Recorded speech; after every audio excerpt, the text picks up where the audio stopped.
अस्सलाम वालेकुम। आज हम इंग्लिश ग्रामर की सीरीज़ का तीसरा लेक्चर करेंगे। पहले लेक्चर में हमने पार्ट्स ऑफ स्पीच किए थे। दूसरे में हमने टेंसेस किए थे, जिनमें कंटिन्यूअस और परफेक्ट कंटिन्यूअस 3 किए थे। इंडेफिनेट टेंस जो है ये रहते थे, तो आज हम इंडेफिनेट टेंस करेंगे एक तो, और दूसरा पास्ट इंडेफिनेट और पास्ट परफेक्ट का जो है फ़र्क वो समझने की कोशिश करेंगे। इंडेफिनेट जो है इसका मतलब होता है अनस्पेसिफाइड पीरियड, मतलब जिस पीरियड को मुय्यन ना किया जा सके उसके बारे में ये टेंसेस बात करते हैं। तो सबसे पहले हम बात करेंगे प्रेजेंट इंडेफिनेट टेंस के बारे में। इस टेंस में जो है ना, कोई ऐसा काम जो डेली बेसिस पे किया जाता है, मतलब आदतन कोई बंदा आपके काम जो डेली करता है उसके लिए ये प्रेजेंट इंडेफिनेट टेंस इस्तेमाल होता है। मतलब डेली स्कूल जाना, मैं रोज़ाना स्कूल जाता हूँ, मैं पढ़ाता हूँ, मैं सुबह सवेरे उठता हूँ, मैं नाश्ता करता हूँ, मतलब डेली रूटीन के जो काम हैं कोई बंदा जो करता है वो इसमें आते हैं।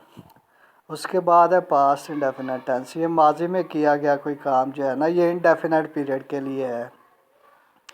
ख्वाह जितना मर्ज़ी माजी बैद में आपने कोई काम किया हो, जितना लंबा मर्ज़ी माजी हो, उसको आप पास्ट इंडेफिनेट टेंस में जो है वो कर सकते हैं।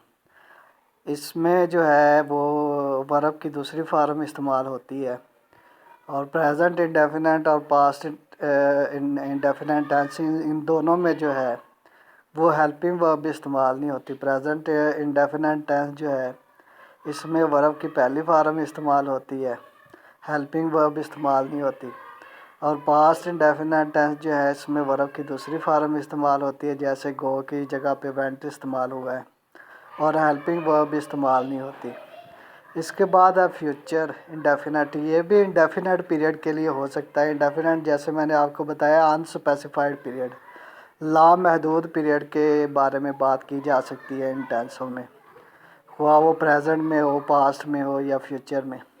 फ्यूचर का मतलब मैं स्कूल जाऊंगा, मैं खाना खाऊंगा, तो इसमें विल या शैल के साथ वर्ब की पहली फॉर्म लगती है फ्यूचर इंडेफिनेट टेंस में। पहले इसमें होता था आई और वही के साथ कहा जाता था कि शैल लगेगा, और बाकी के सब के साथ विल लगेगा। लेकिन अब जो है ये फ़र्क अंग्रेज़ों ने ख़त्म कर दिया। अब आप जो मर्ज़ी जिसके साथ मर्ज़ी मतलब लगा सकते हैं। आई वही का विल और शैल का फ़र्क जो है वो उन्होंने ख़त्म कर दिया। अब हम ये समझने की कोशिश करेंगे कि इनके नेगेटिव और इंटरोगेटिव कैसे बनते हैं। पहले हमने जितने भी टेंसेस पढ़े हैं उनमें हेल्पिंग वर्ब के बाद हम नॉट लगाते थे, तो वो नेगेटिव सेंटेंस बनाते थे। मसलन I am not going to school, इसमें एम के बाद नॉट जो है वो लगा है। लेकिन प्रॉब्लम यह है कि प्रेजेंट इंडेफिनेट और पास्ट इंडेफिनेट टेंस में हेल्पिंग वर्ब है ही नहीं। तो उन्होंने क्या किया, इसका हल उन्होंने क्या निकाला कि उन्होंने प्रेजेंट इंडेफिनेट टेंस जो है इसमें उन्होंने डू और डज़ जो है इसका इजाफ़ा किया, कि आप जो है अगर आपने मनफी करना है, उसको नेगेटिव सेंटेंस बनाना है, तो आप डू लगा देंगे या डज़ लगा देंगे। अब डू और डज़ में क्या फ़र्क है, ये जो वर्ब इसमें लगानी है प्रेजेंट इंडेफिनेट टेंस में आपने, इसमें अगर वाहद है तो उसके साथ एस सी आई एस का इजाफ़ा करना है, और अगर जमा है तो ये खाली सादा आपने जो है वर्ब की फार्म लगानी है। दोबारा मैं बता देता हूँ, अगर वाहद है सिवाय यू के, यू इसमें इसलिए शामिल नहीं है कि यू जो है वो एक के लिए भी इस्तेमाल हो सकता है, एक से ज़्यादा के लिए भी इस्तेमाल हो सकता है, तो यू उसमें शामिल नहीं है। उसके अलावा जो है वाहद के लिए एस सी आई एस का इजाफ़ा करना है आपने वर्ब के साथ, और सॉरी यू के साथ आई भी इसमें शामिल है। आई के साथ भी आपने जो है वो एस सी आई एस का इजाफ़ा नहीं करना। बाकी जितने भी वाहद हैं उनके साथ आपने एस सी आई एस का इजाफ़ा करना है, और वर्ब की जो है वो पहली फार्म लगानी है। मसलन she goes to school, she goes to school, he goes to school, it इस तरह से जो है ना आपने इसके साथ SEIS का इजाफ़ा करना है। अब इसी तरह से अगर वाहद है तो उसके साथ डज लगेगा, और अगर जमा है तो उसके साथ डू लगेगा। इसी तरह पास्ट जो है टेंस, पास्ट इंडेफिनिट टेंस की बात करें तो उसमें सादा जो है वो वर्ब की दूसरी फार्म लगती है, लेकिन इसका माइनस करने के लिए आपने जिस जिस तरह हमने ऊपर डू और डज पढ़ा है, अब डू की दूसरी फार्म डिड है। डू की दूसरी फार्म जो है वो डिड है, तो हमने पास्ट इंडेफिनिट में चूँकि दूसरी फार्म लगती है इसलिए हम यहाँ पे डिड लगा देंगे। He did not go to school.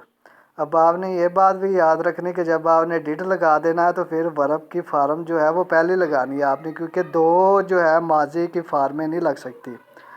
एक तो डिड लग गया, दूसरा आप उसके साथ वेंट नहीं लगा सकते, वो दो माजी की फार्में बन जाएंगी। आपने एक लगानी है, हमेशा आपने याद रखना अगर सादा आपने पास्ट इंडेफिनिट टेंस लिखना है तो उसके साथ आपने दूसरी फार्म लगानी है। अगर उसको माइनस करना है, मतलब डिड लगाना है या सवालिया बनाना है, इन्वर्शन करनी है, डिड को बाहर निकालना, तो फिर उसके साथ आपने फार्म पहली लगानी है, उसको दूसरे नहीं लगा देना। मतलब ऐसे नहीं लिखना कि I did not went to school, ये गलत है। आपने लिखना I did not go to school. इसी तरह did I not go to school, ये सवालिया बनाने के लिए। अब जो फ्यूचर है इसमें जो है ये हेल्पिंग वर्ब है, इसलिए हेल्पिंग वर्ब के बाद आप नाट लगाएंगे और इसको जो है नेगेटिव करेंगे, जैसे I will not go to school. अब इसी तरह जो है इनको सवालिया अगर बनाना है तो आई गो टू स्कूल में कि आपने जो है हेल्पिंग वर्ब को बाहर निकाल के इन्वर्शन जो है इसकी करनी है। तो इसमें हेल्पिंग वर्ब तो है नहीं, तो इसका आपने क्या करना, डू और डज जो है वो अंग्रेज़ों ने मुतारफ़ करवा दिया, उसको आपने जो है वो बाहर निकालना है। वो किस हिसाब से बाहर निकालना, अगर जमा है तो डू लगाएंगे आप, अगर वाहद है तो डज लगाएंगे, आई और यू अगर है तो उसको भी आप जमा के सीगे में रखेंगे, जमा समझेंगे। उसके अलावा जितने भी हैं उनमें अगर वाहद है तो डज लगेगा, जमा है तो डू लगेगा। इसी तरह पास्ट इंडेफिनिट के जो है वो सवालिया बनाने के लिए इन्वर्शन करने के लिए आप डिड का इस्तेमाल करेंगे, डिड को बाहर निकालेंगे और वर्ब की पहली फार्म जो है फिर लगा देंगे, did I go to school, ये लिख देंगे आप। तो जो है फ्यूचर इंडेफिनिट इसमें हेल्पिंग वर्ब विल की सूरत में है हमारे पास, तो उसको हम इन्वर्शन कर देंगे, बाहर निकाल देंगे, will I go to school, और एंड में जो है वो सवालिया निशान लगा देंगे। वो आपको इस बात की समझ आ गई होगी। ये हमने नेगेटिव और इंटेरोगेटिव कर लिया। अब इसके बाद हम डिफरेंस समझेंगे पास्ट इंडेफिनिट का और पास्ट परफेक्ट का। पास्ट जो है पास्ट इंडेफिनिट इसको सिंपल पास्ट भी कहते हैं, और पास्ट परफेक्ट जो है इसका आपको पता ही है जिसमें हैड लगता है, इसका हम जो है ना इसका हम डिफरेंस जो है वो मालूम करने की कोशिश करेंगे। अब ये दोनों माजी के लिए इस्तेमाल होते हैं। जब माजी की बात कर रहे हों आप और वहाँ से आप मज़ीद आपने पीछे माजी की कोई बात करनी हो, मसलन अब मैं किसी बंदे के साथ बैठ के माजी की बात कर रहा हूँ, अब हम लिटरली दोनों जो है वो माजी में मौजूद हैं। अब माजी में बैठ के मज़ीद उससे भी पीछे माजी की बात करना, ये दो अलग चीज़ें हैं। अगर हम पहले वाले माजी की प्रेजेंट में बैठ के पहले वाले माजी की बात करेंगे तो उसके लिए जो है आप पास्ट इंडेफिनिट टेंस जो है वो इस्तेमाल करेंगे हमेशा।